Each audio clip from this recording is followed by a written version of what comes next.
આપકી અદાલતમાં રવિ શાસ્ત્રી પર આરોપ છે કે તેઓ પક્ષપાત કરે છે. રવિ 35 વર્ષથી ક્રિકેટની દુનિયામાં છો. બેટિંગમાં, બોલિંગમાં, કોમેન્ટ્રીમાં ટીમના ડાયરેક્ટર રહી ચૂક્યા છો. પણ કોઈ પ્લેયરના તમે આટલા વખાણ ક્યારેય નહીં કર્યા જેટલા વિરાટ કોહલીના કર્યા.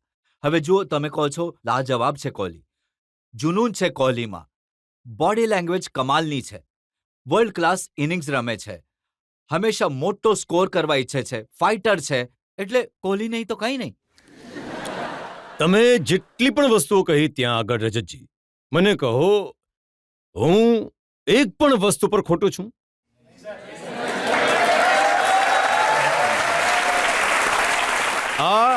આ વિરાટ કોહલીનો હક બને છે બોલવા વાળાને બોલવા માટે, કેમ કે એ એવા ક્રિકેટર છે જે એમણે ક્રિકેટ રમ્યા છે છેલ્લા 2 વર્ષમાં. માનવું જ માનવું પડશે, કેમ કે ઓસ્ટ્રેલિયામાં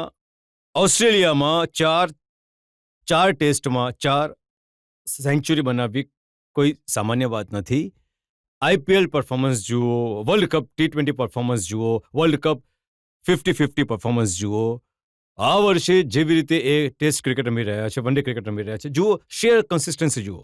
અને મને સૌથી સારું એ લાગ્યું કે એ યંગસ્ટર માટે એક ઘણો મોટો સારો રોલ મોડલ. તમે તો બિલકુલ ફિદા છો એમની ઉપર. હા, બિલકુલ ફિદા છું.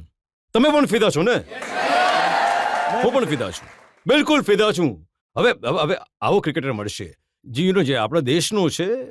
કોઈ પણ માણસ પ્રાઉડ હોવો જોઈએ. એટલે તમે કહી રહ્યા છો ક્રિકેટના ત્રણેય ફોર્મેટમાં, T20માં, વન ડેમાં, ટેસ્ટમાં, ત્રણેયમાં કેપ્ટન બનાવી દેવા જોઈએ. હવે નહીં, એ તો બની જશે.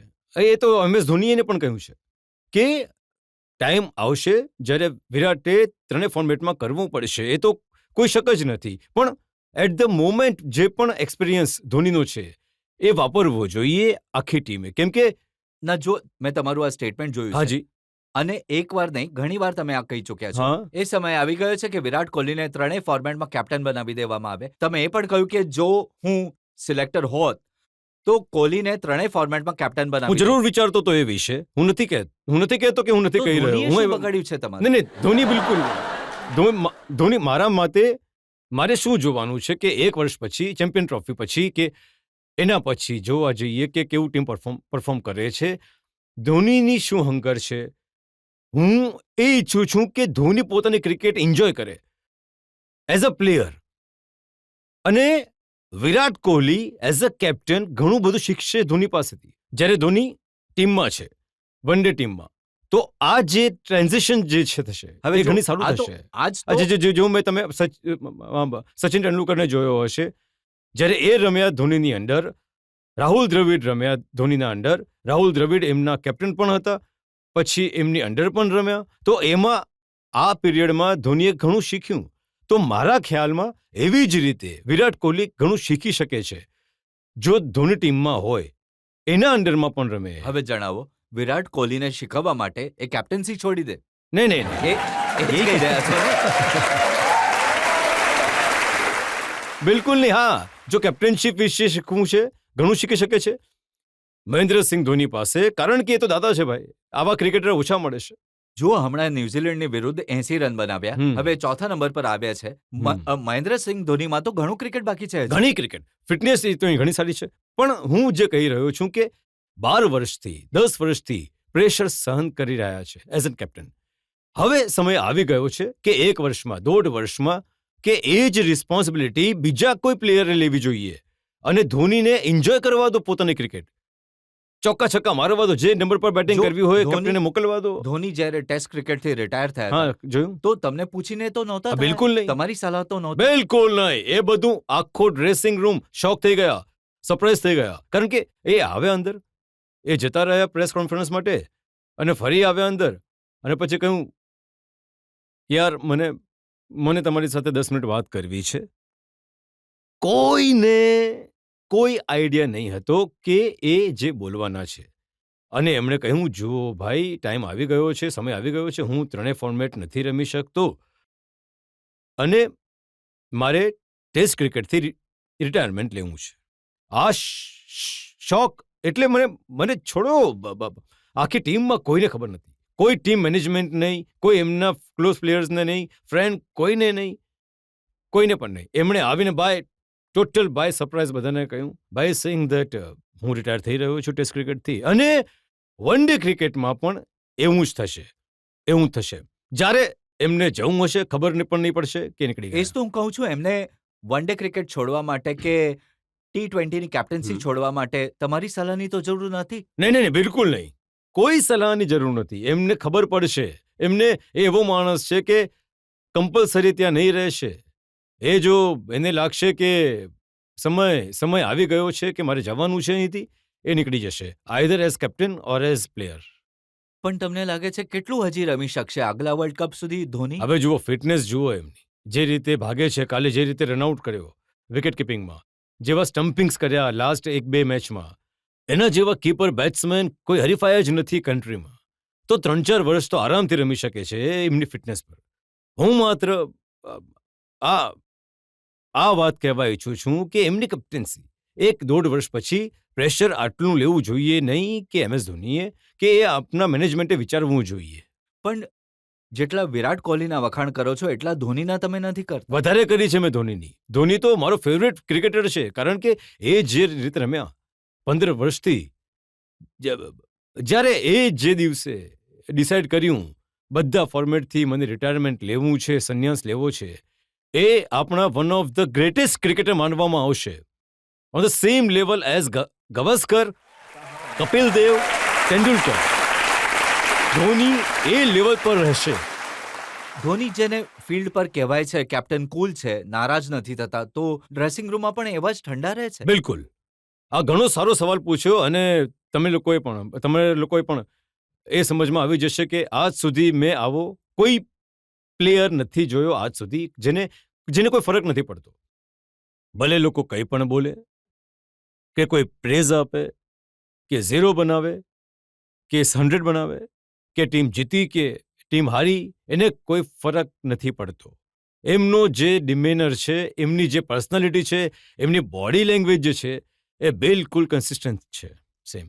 અને વિરાટ કોહલીનું? વિરાટ કોહલી યંગ છે. વિરાટ કોહલી ટોટલી ડિફરન્ટ છે MS ધોનીથી. વિરાટ કોહલી ઇન્સ્ટિંક્ટિવ માણસ છે, ઘણો એક્સપ્રેસિવ માણસ છે. તો જો ડિસઅપોઇન્ટમેન્ટ થાય કે હેપીનેસ હોય, એ તમને જોવા મળે ફિલ્ડ પર. સાચું? 2 મિનિટમાં ખબર પડશે. જો એ ખરાબ શોટ રમ્યા, એની બોડી લેંગ્વેજથી ખબર પડશે કે એ ડિસઅપોઇન્ટેડ છે. જો વિકેટ મળી કે ટીમ જીતી ગઈ, તો બિલકુલ ખબર પડશે. એટલે જ સંજય માંજરેકર કહે છે કે આ બે એગ્રેસિવ રવિ શાસ્ત્રી અને વિરાટ કોહલી, આ બંને જ્યારે મળી જાય છે તો ઘણું જોખમ હા, થઈ જાય છે. એ થાય છે ને પોઝિટિવ અને સુપર પોઝિટિવ. હા, તેમાં શું ફરક પડે છે? અમારા ટેમ્પરામેન્ટ ઘણા સિમિલર છે, કેમ કે હું પણ ઘણો એગ્રેસિવ છું. હું રમું છું જીતવા માટે, ત્યાં ટાઈમપાસ માટે નહીં. આપણે જઈએ છીએ ત્યાં જીતવા માટે. વાત ખતમ ત્યાં. બીજું કંઈ નહીં. પ્લે વિધિન ધ રૂલ્સ, અને રમો ગેમ આગળ લઈ જવા માટે અને જીતવા માટે. ઘણા બધા લોકો કહે છે કે કોહલી જરૂરથી વધારે એગ્રેસિવ છે, આટલું એગ્રેશન નહીં હોવું જોઈએ. એ ત્યાં આપોઆપ એ શીખી જશે ક્યાં લાઈન ડ્રો કરવાની છે અને ક્યાં બેલેન્સ મેન્ટેન કરવાનું છે. જો તમે એમને હમણાં જોશો લાસ્ટ 6-8 મહિનામાં, તમે ઓલરેડી ફરક જોઈ શકો છો કઈ રીતે મેચ્યોર થયા છે એઝ અ કેપ્ટન. જે રીતે એ વાત કરે છે પ્રેસ કોન્ફરન્સમાં, જે રીતે ઇન્ટરવ્યૂ આપે છે, સાફ ખબર પડે છે કે ઘણા મેચ્યોર થઈ ગયા છે. હમણાં ન્યૂઝીલેન્ડની સામે સેન્ચુરી બનાવી તો એટલું એગ્રેશન નહોતું જેવું પહેલા. બિલકુલ. પણ ત્યાં એક ઓસ્ટ્રેલિયન ટીમ નાખી દો, અથવા પાકિસ્તાન ટીમ નાખી દો, પછી જુઓ.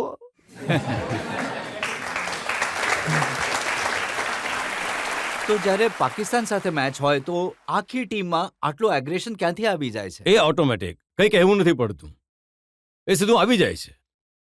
કોઈને કંઈ કહેવાની જરૂર જ નથી, કારણ કે જ્યારે હું પ્લેયર પણ હતો ત્યારે પણ ઓટોમેટિકલી આવતું હતું. હવે હું ડિરેક્ટર પણ હતો ટીમનો, અને અમે 3 મોટી મેચ રમ્યા પાકિસ્તાનની સામે, 2 વર્લ્ડ કપમાં અને 1 એશિયા કપમાં.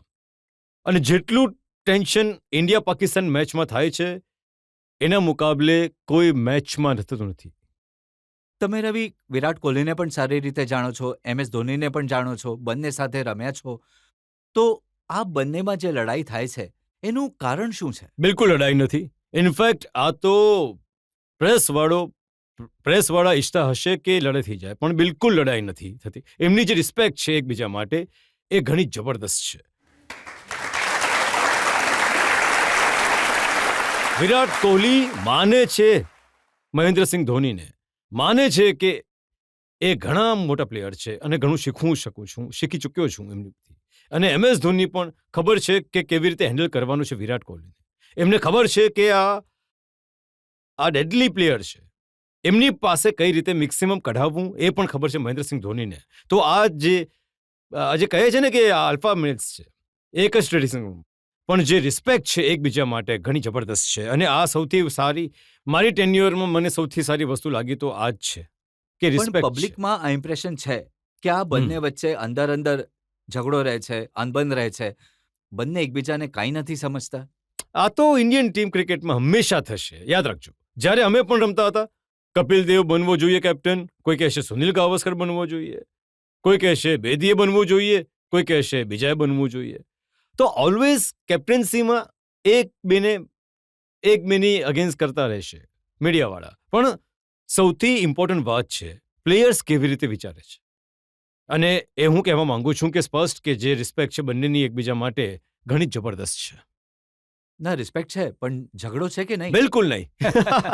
બિલકુલ નહીં. રવિ, સારું થયું તમે જણાવ્યું જનતાને કે વિરાટ કોહલી અને MS ધોની વચ્ચે બંને ઘણા પોપ્યુલર પ્લેયર છે, બંનેને જનતા ઘણો પ્રેમ કરે છે. ધોની અને વિરાટ કોહલી વિશે કોઈ સવાલ પૂછવા ઈચ્છે છે? સર, તમે તમારા ટાઈમે ઘણું સારું રમ્યા છો, બધું જ કર્યું. તમે ઇન્ટરનેશનલી પણ રમ્યા છો અને એક સ્પોર્ટ્સમેન પોતાના પરફોર્મન્સના બેસિસ પર જ ઓળખાતા હોય છે. તો હમણાં જે વિરાટ કોહલી છે એમનામાં તમારી જ થોડી છાપ નજર આવે છે. અરે! તો તમે એમના માટે આ શોના થ્રુ કોઈ મેસેજ આપવાનું પસંદ કરશો? સરસ. નહીં, મને કોઈ મેસેજ આપવાની જરૂર નથી, કારણ કે જ્યારે તમે વિરાટને જુઓ છો, એમનો જે ફોકસ છે, જે વર્ક એથિક્સ છે, જે પ્રિપેરેશન છે દરેક ગેમ માટે, એ જોવાલાયક છે. કારણ કે એમણે જે પાછળની ગેમમાં કર્યું છે એ પાછળ છોડી દે છે. જેમ કે તેમણે લાસ્ટ ગેમમાં 150 રન બનાવ્યા, જ્યારે આ નેક્સ્ટ ગેમમાં બેટિંગ કરવા આવે તો એ બધું ભૂલી ગયા હતા. એમનો જે ફોકસ, એમની જે ડિસિપ્લિન શરૂઆતમાં જોવાલાયક છે, કે એમની જે પ્રિપેરેશન છે એમને ખબર છે કે ફરીથી એમણે શરૂ કરવાનું છે ઝીરોથી અને લાંબી પારી રમવાની છે. તો આ જે છે વર્ક એથિક્સ જોવા મળે છે, એ તો બોલવાની કોઈ જરૂરત જ નથી. એક જગ્યાએ મેં જોયું, તમે ઇન્ટરવ્યુમાં કહ્યું કે 2-3 લોકોએ વારંવાર કહે છે કે ધોનીએ હવે સંન્યાસ લઈ લેવો જોઈએ. ભાઈ, ઘણા લોકો કહે છે. હું તો જ્યારે પેપર વાંચું છું, જ્યારે એ રન નથી બનાવતા, હું તો 3-4 વર્ષથી વાંચી રહ્યો છું, જ્યારે એ રન નથી બનાવતા એમને સોડાવી દો, ધોનીજીને બેસાડો, એક ખાટલો આપી દો અને બોલો સંન્યાસ લઈ લો, સૂઈ જાઓ. અરે યાર, ક્યારેક તો જુઓ તો ખરા, કેવા માણસ વિશે વાત કરી રહ્યા છો. જે ધોનીએ કન્ટ્રી માટે કર્યું છે.